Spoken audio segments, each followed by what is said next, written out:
Welcome to the deep dive. We've got a really interesting set of sources today.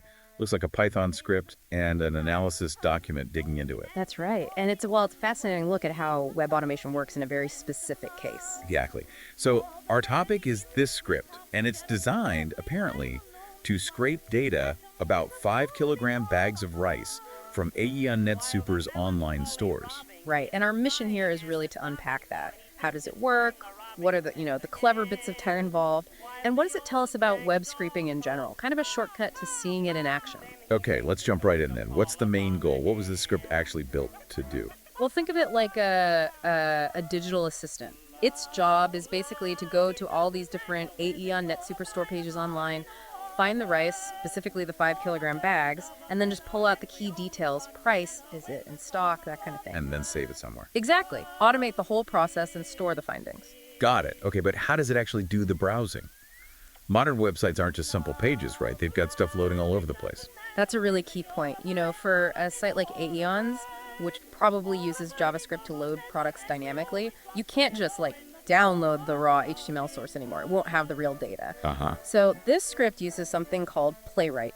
And Playwright is crucial because it automates an actual web browser engine like Chromium or Firefox. It can wait for pages to load, click buttons, even type into search boxes. Oh, okay. Like it's literally telling a browser, search for 5-kilogram.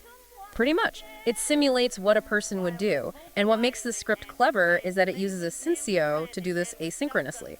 Meaning, instead of checking store 1, then store 2, then store 3, it can juggle maybe 10 stores all at the same time. It makes the whole data gathering process way faster if you're checking lots of locations. Right.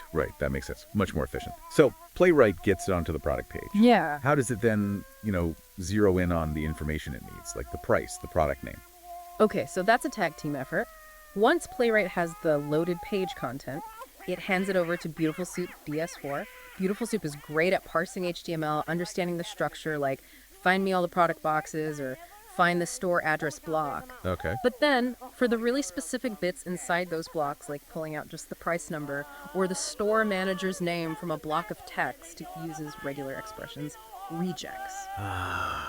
The power of patterns. And it's laser focused on 5-kilogram bags of rice. How does it make sure it's not grabbing, 10-kilogram bags or something else entirely? Yeah, this is neat. It shows how you deal with messy real-world data. It doesn't just look for the characters 5-kilogram. It has this specific rejects pattern, KG pattern, that's built to catch variations. Like the full-width Japanese characters for 5 or kg, or if there's weird spacing like 5 kilograms or different capitalization. The is5kg rice function uses this pattern to check product names very carefully. That's smart.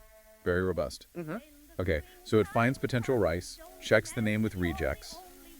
Any other filtering? Does it care if it's sold out? Oh, absolutely. That's another efficiency thing. It checks for stock status really early on. It looks for a specific bit of HTML code, like a class named stockstatus.outofstock.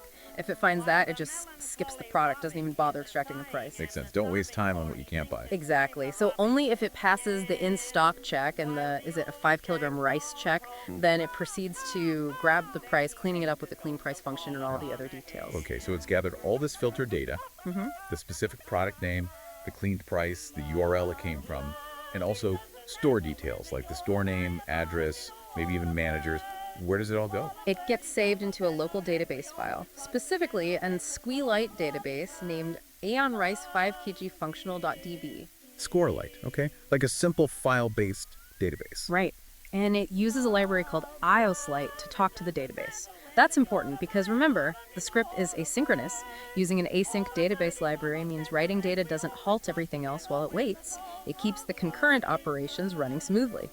So the database part doesn't become a bottleneck? Precisely. And the code even has the create table, if not exists part, which clearly shows you the columns it's creating, product name, price, URL, store name, etc. We mentioned it handles multiple stores concurrently. How does it stop itself from going too crazy and maybe hammering Aeon's website or just overwhelming the computer running it? Good question. It uses something called an asyncio.semaphore.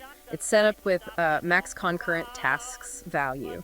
Think of it like having a limited number of parking spots. Only a certain number of tasks, scraping tasks in this case, can run at the exact same time. If all spots are full, new tasks have to wait. It controls the flow, preventing it from launching hundreds of browser instances simultaneously. It manages resources and is a bit more polite to the website. A bit of self-control built in. Yeah. And I noticed try accept blocks in the code too.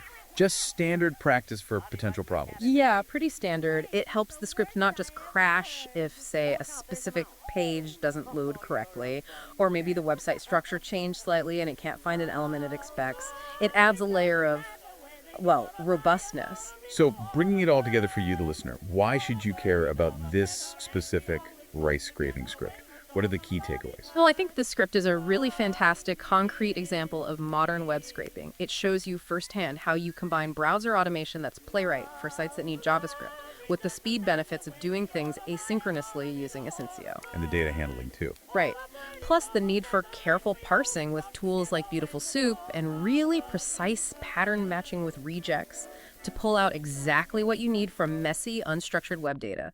It's a practical blueprint for turning web chaos into organized data. So we've just taken this deep dive into a script that acts like a very focused digital shopper, hunting for just one thing, 5-kilogram rice across many online stores, grabbing the key details and storing them away neatly. Yeah, and while this is super specific, just rice, the techniques are broadly powerful. Asynchronous automation, smart filtering, regex for variations, database storage. It really demonstrates how effectively information can be gathered at scale now. Makes you think, doesn't it? It does. Scripts like this can gather vast amounts of data on prices, stock levels, anything public online. Where's the line between useful data aggregation and maybe overwhelming websites or scraping information too aggressively? It's definitely something worth mulling over. Definitely food for thought. Thanks for joining us on this deep dive.